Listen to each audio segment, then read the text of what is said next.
میں نور جہاں بات کر رہی ہوں کراچی سے. جی جی. میں یہ پوچھنا چاہ رہی تھی کہ عذاب قبر کے بارے میں مجھے کچھ تفصیلات چاہیے نا، قرآن و سنت کی روشنی میں. ٹھیک ہے، بہت شکریہ. عذاب قبر کے بارے میں ہم اس سے پہلے بھی کئی بار عرض کر چکے ہیں کہ اس میں جو قبر کا لفظ استعمال کیا جاتا ہے وہ تو ہماری رعایت سے ہے. یعنی چونکہ ہم مردے کو قبر میں دفن کرتے ہیں، اور جو مشاہدات عام طور پر ہوئے ہیں انبیاء علیہم السلام کو، وہ بھی ظاہر ہے قبر ہی میں ہوئے ہیں. اس کی وجہ بھی بالکل واضح ہے. آپ دیکھتے ہیں کہ اس وقت ایک واقعہ کہیں ہزاروں میل کے فاصلے پر ہو رہا ہوتا ہے، لیکن آپ اپنے آلات کے ذریعے سے اسے جہاں چاہتے ہیں دکھا دیتے ہیں. تو مشاہدہ کسی جگہ ہونا اس چیز کو لازم نہیں ٹھہراتا کہ وہ معاملہ بھی وہیں ہو رہا ہے. قبر کا لفظ میں نے اس لیے عرض کیا کہ یہ تو محض ہماری تفہیم کے لیے یعنی موت اور اب اگلی زندگی کے درمیان کا وقت ہے جس کو عذاب اس سے تعبیر کیا گیا ہے. اصل میں یہ برزخ کے معاملات ہیں. یعنی جو اللہ تعالیٰ نے انسانی روحیں قبض کر لی ہیں ان کو کسی جگہ رکھا گیا ہے. کہاں رکھا گیا ہے وہ اللہ جانتا ہے، اللہ کے فرشتے جانتے ہیں.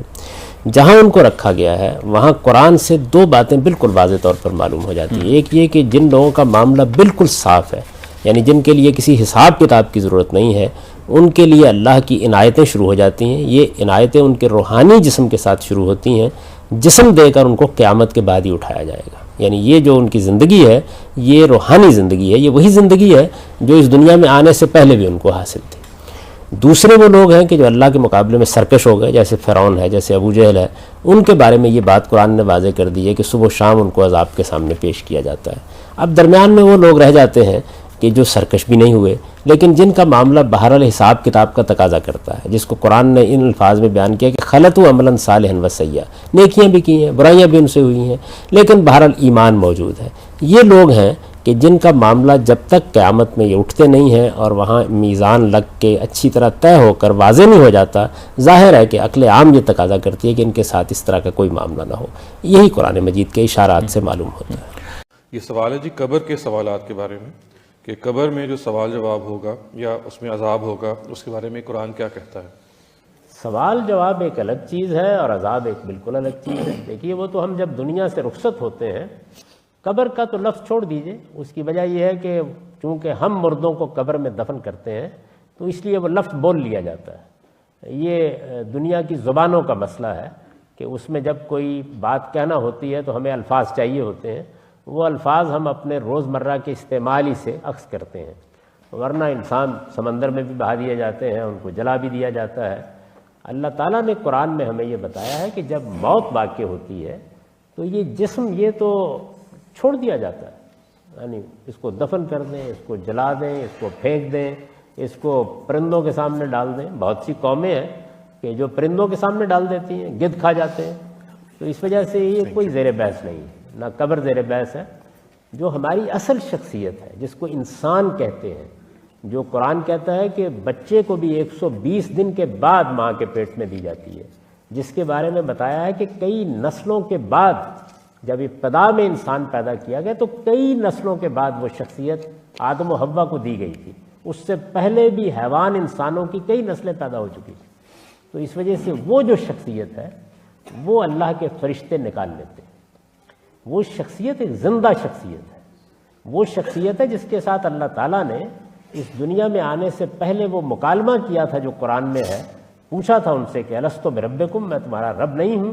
اور انہوں نے جواب دیا تھا قالوا بلا، ہاں کیوں نہیں، آپ ہمارے رب ہیں. وہ شخصیت ہے جس کے بارے میں قرآن کہتا ہے کہ پوچھا تھا میں نے ہر ایک سے کہ میں یہ اختیار دینے والا ہوں تمہیں آزمائش میں ڈالنے والا ہوں. ان سب نے اس کو قبول کیا تھا آگے بڑھ کر. تو وہ جو اصل شخصیت ہے انسان کی، یہ مکالمہ اس کے ساتھ ہوتا ہے. اور بالکل ایسے ہی ہوتا ہے جیسے آپ امریکہ میں داخل ہوتے ہیں یا یہاں سے جا کے پاکستان میں داخل ہوتے ہیں تو آپ سے امیگریشن والے پوچھتے ہیں چند سوالات. یہ وہی سوالات ہیں. یعنی یہ کوئی عذاب کا سوال نہیں ہے.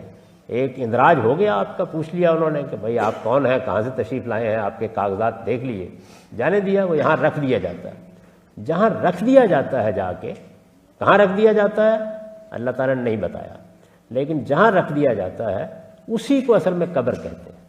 اصل قبر وہی ہے جہاں پر انسان کی شخصیت کو ڈپازٹ کرا دیا جاتا ہے، وہ لاکر میں رکھ دی جاتی ہے. وہاں اللہ تعالیٰ نے قرآن مجید میں بتایا ہے کہ میں انسانوں کو 3 کیٹیگریز میں تقسیم کر دیتا ہوں. یہ تقسیم پہلے دن ہی ہو جاتی ہے. ایک وہ ہے کہ جو اللہ کی ہدایت پر اس شان کے ساتھ کھڑے ہوئے کہ ان کے کسی حساب کتاب کی ضرورت نہیں. جیسے اللہ کے نبی ہیں، صدیقین ہیں، شہداء ہیں، یعنی وہ غیر معمولی لوگ کہ جنہوں نے ثابت کر دیا کہ انہوں نے اللہ کا وعدہ نبھا دیا۔ تو اللہ تعالیٰ کہتے ہیں کہ ان کے ساتھ، اسی شخصیت کے ساتھ جو محفوظ کی جاتی ہے، اللہ تعالیٰ اپنی نعمتوں کا، اپنے کرم کا معاملہ کرنا شروع کر دیتے ہیں۔ یعنی جس طرح سے ہم خواب میں جب سوئے ہوتے ہیں، ہمارا جسم معطل ہو جاتا ہے، اس میں بڑی نعمتیں ہم کو ملتی ہیں، کبھی بعض اوقات اذیت بھی ہوتی ہے، تو اس طرح کی ایک کیفیت میں بہت نعمتیں ملنی شروع ہو جاتی ہیں۔ عند ربہم یرزقون، جیسے قرآن نے کہا۔ دوسری کیٹیگری ان لوگوں کی ہے کہ جو دوسری سمت میں ایکسٹریم پر چلے گئے، اللہ کے مقابلے میں کھڑے ہو گئے، جانتے بوجھتے انکار کر دیا، دشمن حق بن کے کھڑے ہو گئے، جیسے فرعون ہے، جیسے ابو جہل ہے۔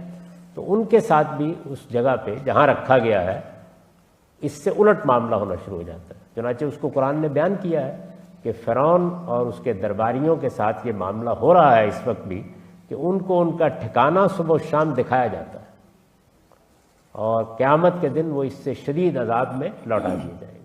تو ان کے ساتھ بھی یہ ہونا شروع ہو جاتا ہے۔ وہ لوگ کہ جن کا حساب کتاب کرنے کی ضرورت ہے، نیکی بھی ہے، برائی بھی ہے، اچھائی بھی ہے، بھلا بھی کیا ہے، ایمان پر بھی رہے ہیں، کمزوریاں بھی دکھائی ہیں۔ قرآن مجید نے اس کو بڑی خوبصورت تعبیر میں بیان، خلطوا عملا صالحا وسیئا، انہوں نے اچھے برے اعمال ملا دیے۔ ان لوگوں کو سلا دیا جاتا ہے، قیامت میں اٹھایا جائے گا، حساب کیا جائے گا، پھر جو بھی اس نتیجہ نکلے گا اس کے لحاظ سے جہاں ان کو بھیجنا بھیج دیا جائے گا۔ تو یہ تفصیل ہے اس کی۔